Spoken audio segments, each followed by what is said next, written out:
আমার আল্লাহর দয়া ভালোবাসা যে কত বেশি আমরা জানি না, আমরা জানি না। আরশের বুকে আল্লাহ বিশাল সাইনবোর্ডে লিখে রেখেছেন সাবাকাত রাহমাতি গাদাবি, সাবাকাত রাহমাতি গাদাবি।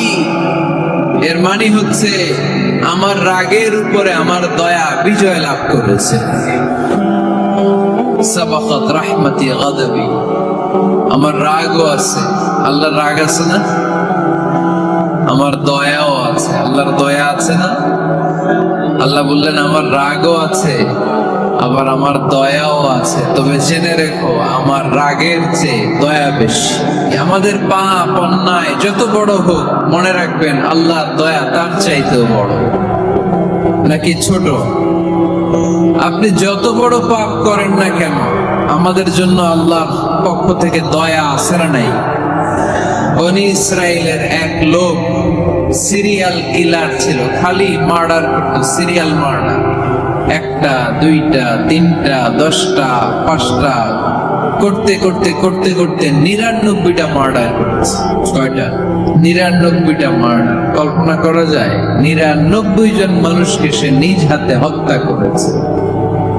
99 মার্ডার করার পরে তার মনে ভয় আসলো, হায়রে না জানি আল্লাহ আমার সাথে কেমন আচরণ করে আখিরাতে, আমার তওবা আছে কিনা কপালে জানি না, আমার তো ক্ষমা নাই, কি করবা? তো সে লোকজনদেরকে জিজ্ঞেস করলো আমার ক্ষমা আছে কিনা, এটা কে বলতে পারবে? আমাকে আল্লাহ মাফ করবে কিনা? তারা সবাই বললো এই এলাকায় এক আল্লাহর ওলি আছে, তার কাছে যাও। সে আল্লাহর ওলির কাছে যেয়ে বলে, ও আল্লাহর ওলি, আমি 99টা হত্যা করেছি, 99টা মার্ডার, আমার কপালে ক্ষমা আছে কিনা তুমি একটু বলো। আল্লাহর ওলি কই, কি বললা? 99টা মার্ডার? আয়ে হায়, সর্বনাশ, তোর কোনো ক্ষমা নাই।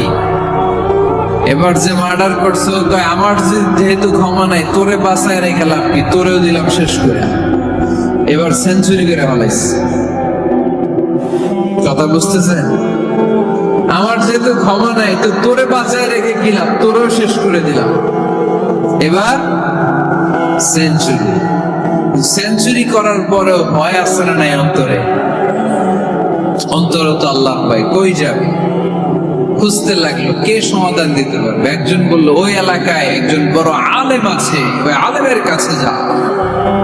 সে আলেমের কাছে যে বলে, আলেম, আমি 99টা হত্যা করেছি, এখন আমার বড্ড ভয় হয়, আল্লাহ আমারে মাফ করবে কিনা, তুমি একটু আমারে বলো।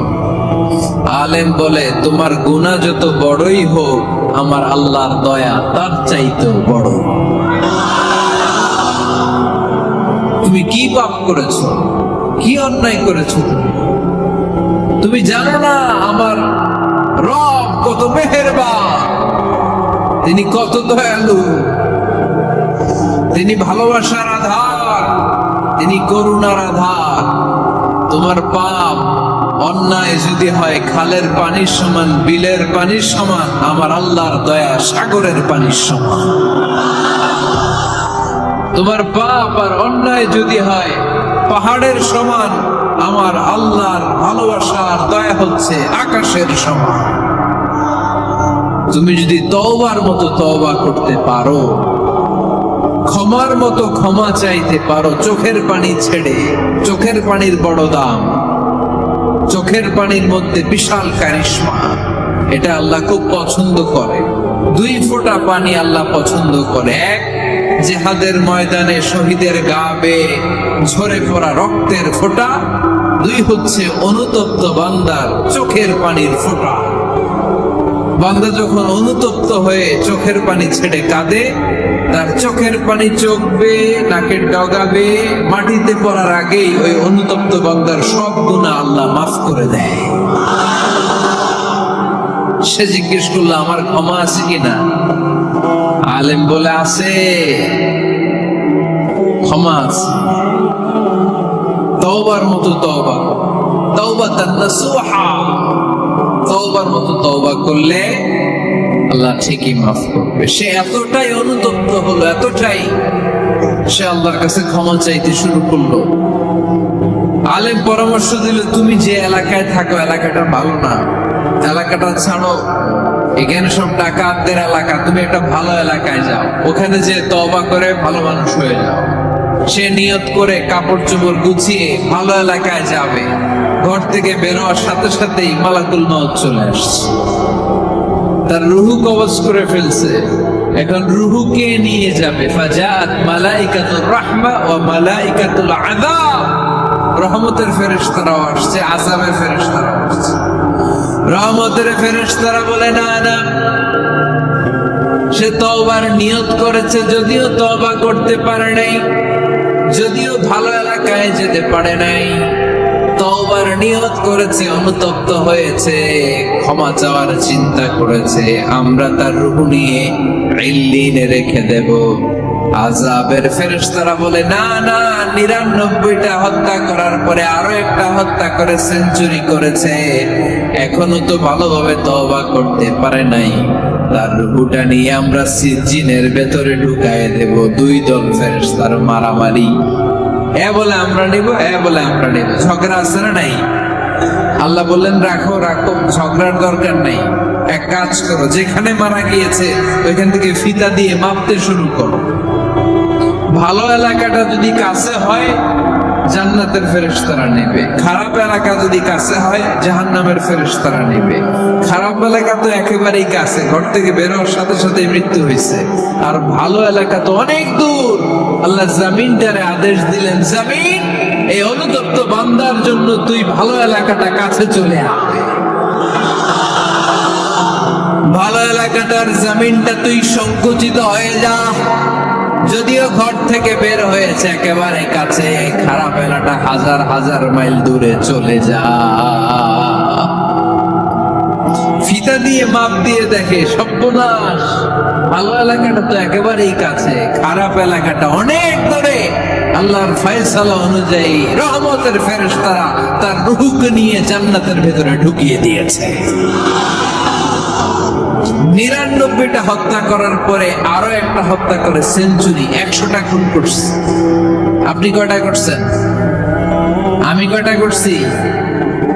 তো ১০০টা খুন করে যদি ও মাফ পেতে পারে, আমার আল্লাহর কাছ থেকে আমরা কি ক্ষমা পেতে পারি না?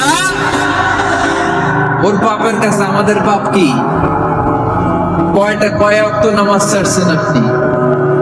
কয়টা মিথ্যা কথা বলছেন? কতবার ঘুষ খাইছেন? কত টাকা সুদে লাগাইছেন?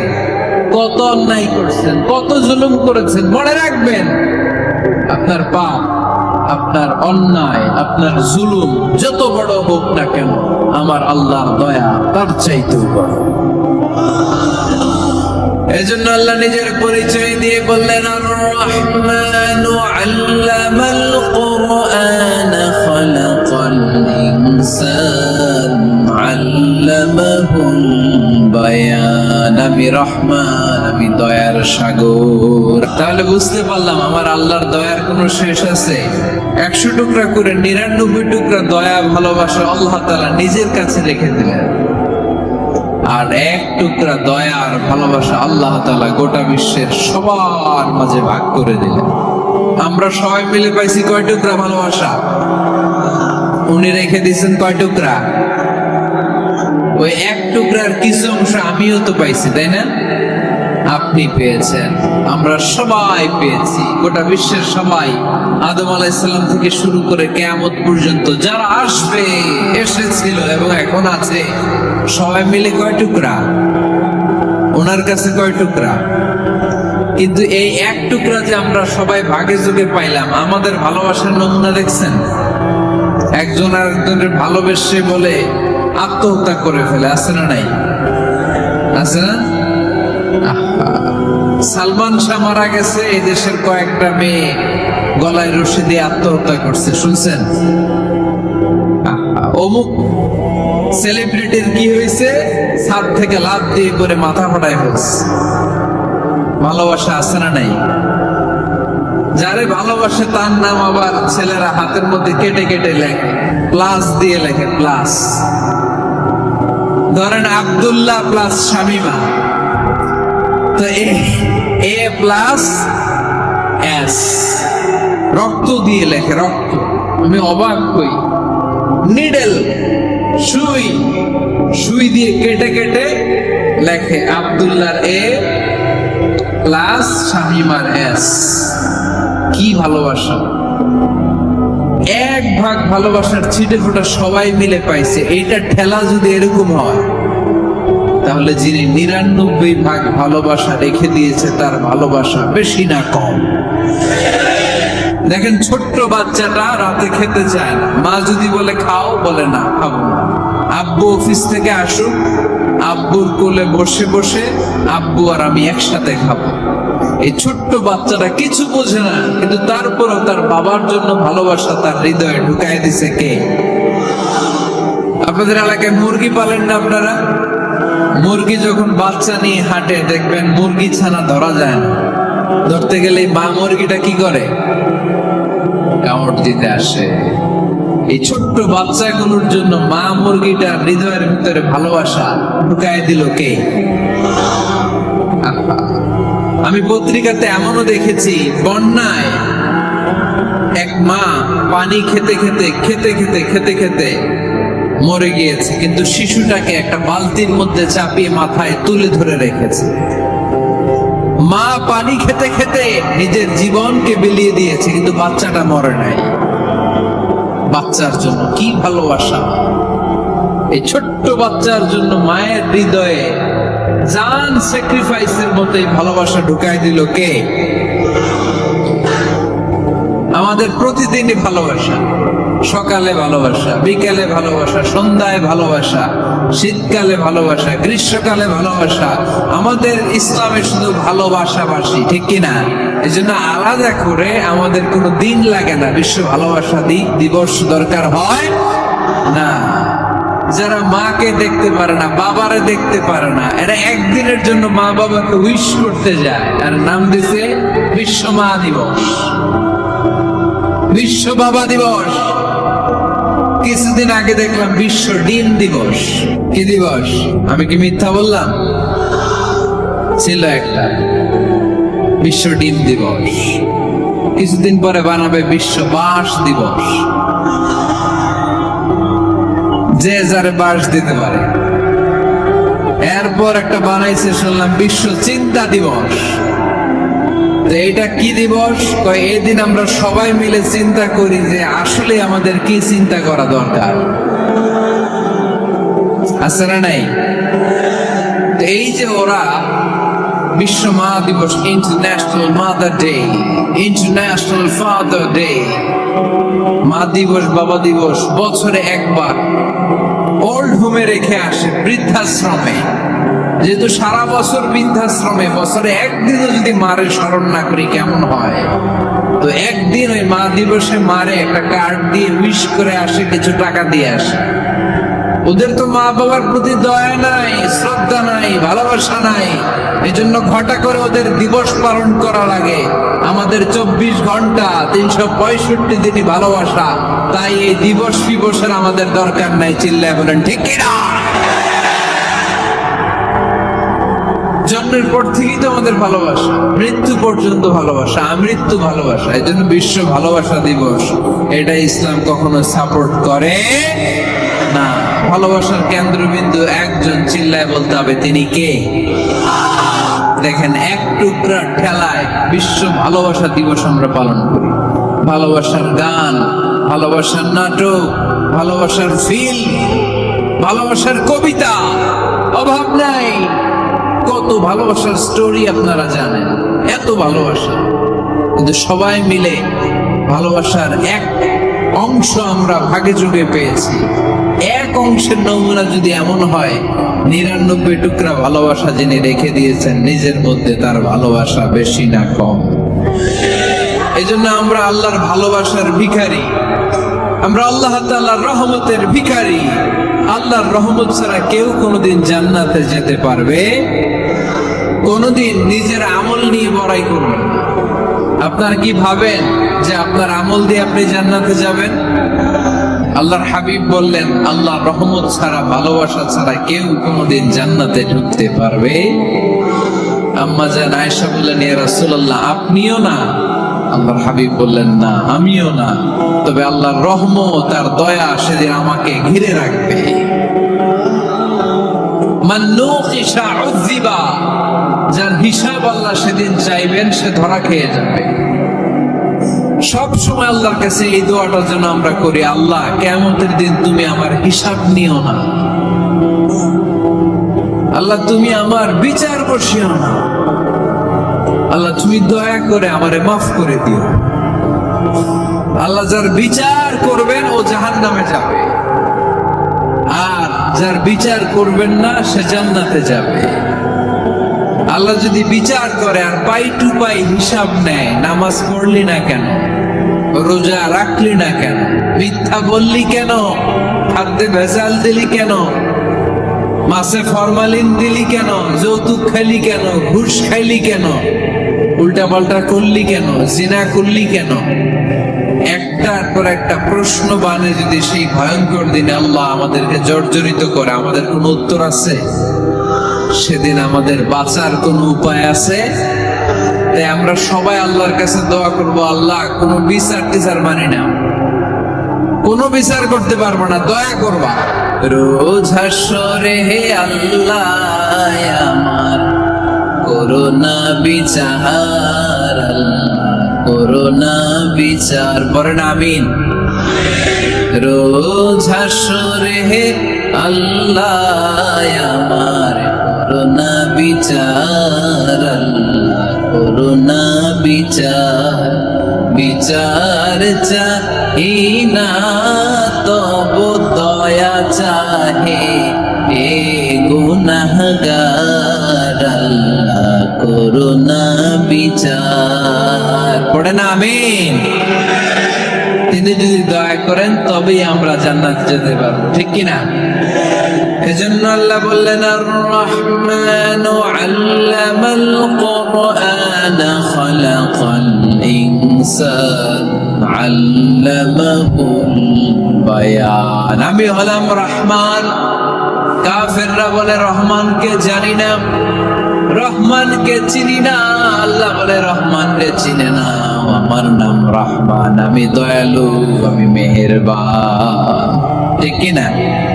এজন্য প্রতিদিন সূরা ফাতিহায় দ্বিতীয় আয়াতটা আমরা কি পড়ি? আর রহমান আর রাহিম, ঠিক কিনা?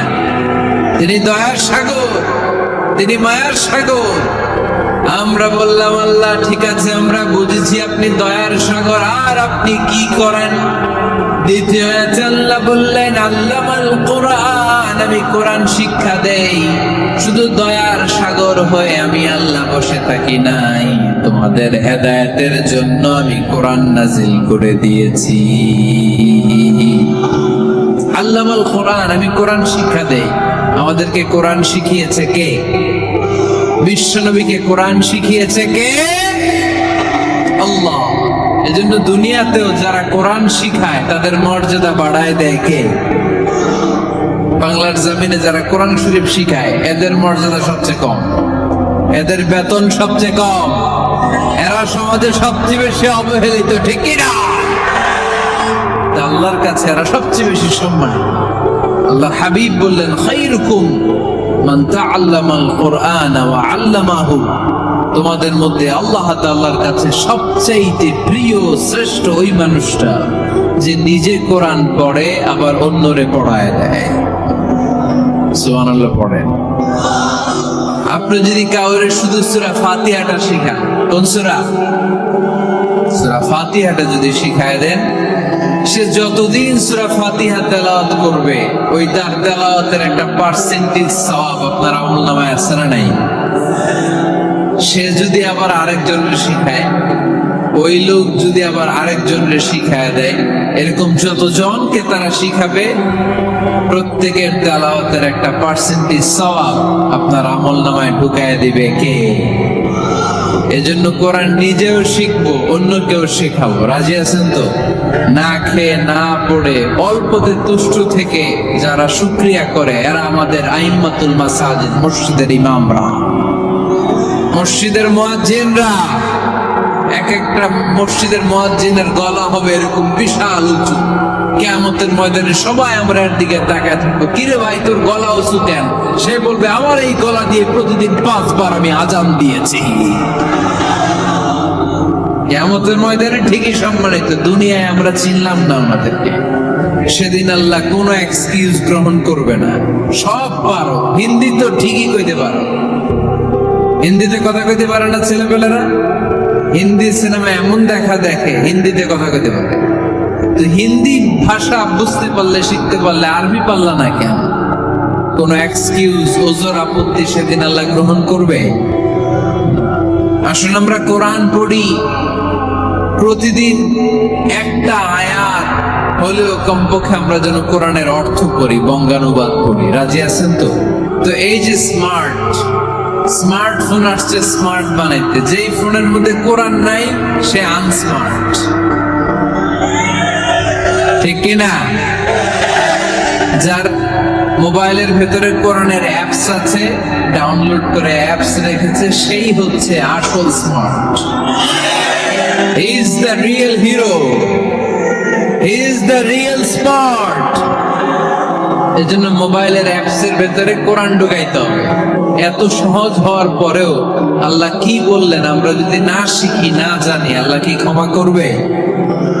যা বলা সব আল্লাহ বলে দিয়েছে এই কোরআন। এই কোরআনের শুরু হয়েছে বিসমিল্লাহির রহমানির রহিম দিয়ে, মানে বা দিয়ে। কি দিয়ে? চিল্লায় বলেন না, কি দিয়ে? বা।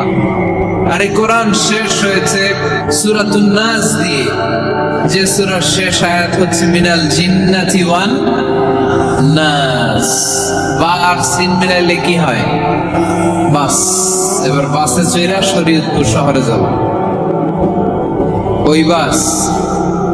এই বাস মানে যথেষ্ট, এই বাস মানে সাফিসিয়েন্ট, কাফি।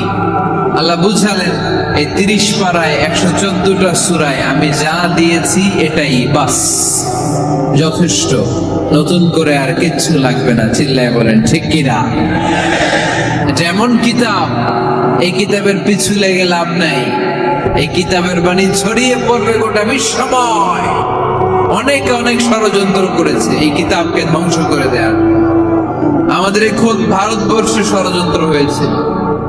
ব্রিটিশরা যখন চলে গিয়েছিল, ওরা প্ল্যান করেছিল এই কিতাবকে কি করে আমাদের থেকে ডিটাচ করা যায়, কেমন করে আলাদা করা যায়। এর একটা কমিটি করে দিয়েছে, আপনারা গবেষণা করে দেখেন এই ভারতবর্ষ থেকে কেমন করে কোরআন দূর করা যায়। তারা বুদ্ধি করে বলল এক কাজ করি, কারণ তাদের কোরআনের কপিগুলো মসজিদ থেকে বের করে আমরা আগুন দিয়ে জ্বালাই দিব, তাইলেই কোরআন শেষ। পরে দেখলো না, রিসার্চে গন্ডগোল আছে, অ্যানালাইসিস ভুল।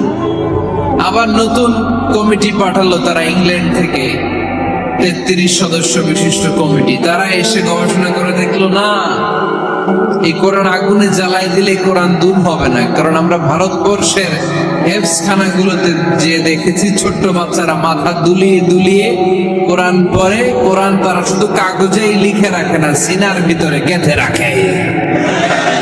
ওই কোরআন মুসলমানদেরকে শিখিয়েছে কে? সে আল্লাহ বললেন, আর রহমানু আল্লামাল কুরআন খালাকাল ইনসান আল্লামাহুল বায়ান। আল্লাহ বললেন আমি মেহেরবান, আমি কোরআন শিখিয়েছি।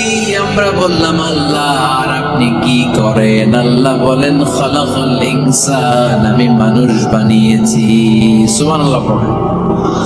আমাদেরকে তৈরি করেছে কে? জোরে বলতে হবে কে? মানব সৃষ্টির 3টা পদ্ধতি কোরআনে পাওয়া যায়। পদ্ধতি নাম্বার 1, বাবাও নাই মাও নাই। এই পদ্ধতিতে আল্লাহ কাকে বানাইছে বলেন? আদম আর হাওয়া আলাইহিস সালাম, এদের বাবা মা ছিল। 2 নম্বর পদ্ধতি হচ্ছে মা আছে কিন্তু বাবা নাই। এই পদ্ধতিতে আল্লাহ কাকে বানালেন? কি নাম? ঈসা আলাইহিস সালাম। 3 নম্বর পদ্ধতি হচ্ছে মাও আছে বাবাও আছে। এই পদ্ধতিতে আল্লাহ কাদেরকে বানিয়েছেন? আমাদেরকে বানিয়েছেন। তাহলে পদ্ধতি কয়টা? তিনটা। আদম আলাইহিস সালামকে বানানোর পদ্ধতিও তিনটা। প্রথমে আল্লাহ তিন লাজিম এঁটেল মাটি নিলেন, তারপর নিলেন হামাইম মাসনুন কাদা মাটি, তারপরে এটারে বানালেন ঠনঠনে শুকনো মাটি। সাইয়েদনা আদম আলাইহিস সালামের অবয়ব তৈরি করলেন 60 হাত লম্বা করে। সাইয়েদনা আদম আলাইহিস সালামকে যখন আল্লাহ বানিয়েছেন কয় হাত লম্বা?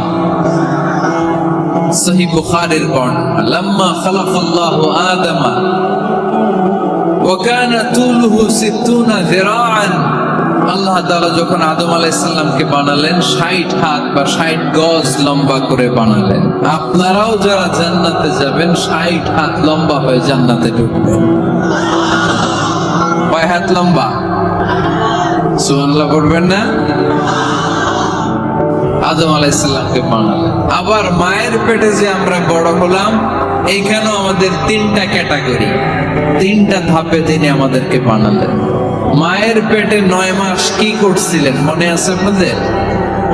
শরীয়তপুরের ভাইরা মনে নেই কেন? হ্যাঁ, আমাদের কারোরই মনে নেই, ঠিক কিনা? এই 6 মাস 8 মাস কই যে ছিলাম, কোথায় ছিলাম মনে করতে পারি না। স্মৃতির পাতা হাতড়িয়ে যত পিছনে যাই আর বলতে থাকি। মনে আছে ছোটবেলার কথা? মনে নাই? আমরা সবাই কিন্তু এত বড় ছিলাম না ভাই, ছোট্ট ছিলাম, ছোট্ট। মায়ের জরায়ুর দেয়ালের মধ্যে লেপ্টে ছিলাম। নুতফা, আলাকা, মুদগা, sperm drop, blood clot and the little flash. ছোট্ট নাপাক পানি ছিলাম। ওইটারে আল্লাহ বড় করতে আরম্ভ করলেন। বড় করতে করতে রক্তপিণ্ড বানালেন। রক্তপিণ্ড থেকে আল্লাহ গোশতপিণ্ড বানালেন। আমরা প্রত্যেকে এরকম একটা গোশতের টুকরা ছিলাম। এটার ভিতরে আল্লাহ কঙ্কাল ঢুকালেন। আমার স্কেলিটন, আমার কঙ্কালটা, আমার অবয়বটা ঢুকালেন। তারপরে আবার গোশত দিয়ে প্যাকেট করলেন। তার উপরে আবার চামড়ার প্যাকেট পড়ায় দিলেন। পড়েন সুবহানাল্লাহ। এরপরে 9 মাস পরে এই পৃথিবীর বুকে স্মুথলি আমাকে আসার সুযোগ দিলেন কে? একথাই আল্লাহ সূরা মুমিনুনে বললেন, ওয়ালাকাদ খালাকনাল ইনসানা মিন সুলালাতিন মিন তিন সুম্মা জাআলনাহু নুতফাতান ফি ক্বারারিন মাকিন সুম্মা খালাকনান নুতফাতা আলাকাতান فخلقنا العلقة مضغة فخلقنا المضغة عظاما فكسونا العظام لحما ثم أنشأناه خلقا آخر فتبارك الله أحسن الخالقين. পড়েন আল্লাহু আকবার। দেখেন দুনিয়ার কেউ কিন্তু আমার খোঁজ নিতে পারে নাই ভিতরে যে পারছে। ওই গোপন জায়গায় একজন আমার রিজিক দিত। তিনি কে? আমার নাভির সাথে আমার মায়ের জরায়ুর একটা কানেকশন ছিল। ওই একটা লাইন দিয়ে আমাদের সবাইকে আল্লাহ খাবারের ব্যবস্থা করেছেন, পানির ব্যবস্থা করেছেন, বাতাসের ব্যবস্থা করেছেন। দুনিয়ায় আসার সাথে সাথে দুনিয়ার মানুষরা ওই খাবারের লাইনটা কেটে দেয়, ঠিক কিনা? দেখবেন সিজার করার পরে বাচ্চাদেরকে বের করে কেচি দিয়ে যারা সিজার করে ডাক্তাররা কি করে? কেটে দেয়। বাচ্চার পা ধরে মাথাটা নিচু করে নিতম্বের মধ্যে থাপ্পড় মারে কয়েকটা, তারপরে বাচ্চা ওয়া ওয়া করে কেঁদে ওঠে, ঠিক কিনা? আমরা আমাদের কানে শুনি ওয়া ওয়া, আসলে সে আল্লাহর কাছে কেঁদে কেঁদে ফরিয়াদ জানায়, বলে আল্লাহ 9 মাস 10 মাস মায়ের পেটের ভেতরে ছিলাম, কেউ তো খোঁজ খবর নিল না। তুমি তো আমার এই নাভির সাথে মায়ের জরায়ুর একটা লাইন দিয়ে, ওই এক লাইনে খাবার, এক লাইনে পানি, এক লাইনে বাতাস ঢুকিয়েছ। 9টা মাস এই খাবারের লাইন আমার ঠিকঠাক ছিল, আমার টেনশন ছিল না। দুনিয়ার বুকে আসার সাথে সাথেই এদের সাথে আমার কি শত্রুতা আমি জানি না, আসার সাথে সাথে আমার খাবারের লাইনটা কেটে দিস। আল্লাহ একটা মাত্র খাবারের লাইন ছিল, মানুষগুলো কেটে দিল। আমি এখন কি খাবো, আমি এখন যাব কই? আল্লাহ বলে কাঁদিস না, 8 মাস যেমনি খাওয়াইছি এখনো খাওয়াবো। সুবহানাল্লাহ পড়েন। খাবারের একটা লাইন ছিল, কেটে দিয়েছে। ওই একটার বিপরীতে তোর মায়ের বুকের ভেতরে এখন খাবারের 2টা লাইনের ব্যবস্থা করে দিলাম। খালাকাল ইনসান, তিনি মানুষ বানিয়েছেন, মানুষের যা দরকার তার ব্যবস্থাও করে দিয়েছেন। চিল্লায় বলেন ঠিক কিনা? এজন্য আল্লাহ বললেন আর রহমানু আল্লামাল কুরআন খালাকাল ইনসানা আল্লামাহুল বায়ান। আমি মেহেরবান, আমি তোমাদের কোরআন শিখিয়েছি, আমি মানুষ তৈরি করেছি, আমি তোমাদেরকে ভাষা শিক্ষা দিয়েছি। সুবহানাল্লাহ পড়েন। আল্লামাহুল বায়ান, আমি তোমাদেরকে বয়ান শিখিয়েছি। এই যে আমরা বয়ান করি, আমাদের যে ভাষা, এই ভাষা কার দান? আমাদের বাংলা ভাষা কার দান? পৃথিবীতে অনেক ভাষা আছে, একটা ভাষার প্রকাশভঙ্গির সাথে আরেকটার মিল নাই। একটার প্রকাশভঙ্গির সাথে আরেকটার মিল নাই। চাইনিজরা চাইনিজ ভাষায় কথা বললে ইংরেজরা কিচ্ছু বুঝে না, ইংরেজরা বললে আরবরা বুঝে না, আরবরা বললে মালায়রা বুঝে না, মালায়রা বললে আফ্রিকানরা বুঝে না। সুবহানাল্লাহ পড়েন। আমি অনেকদিন দেশের বাইরে থাকি, 10 বছরের বেশি আমি পড়াশোনা করি, এখনো পিএইচডি করি।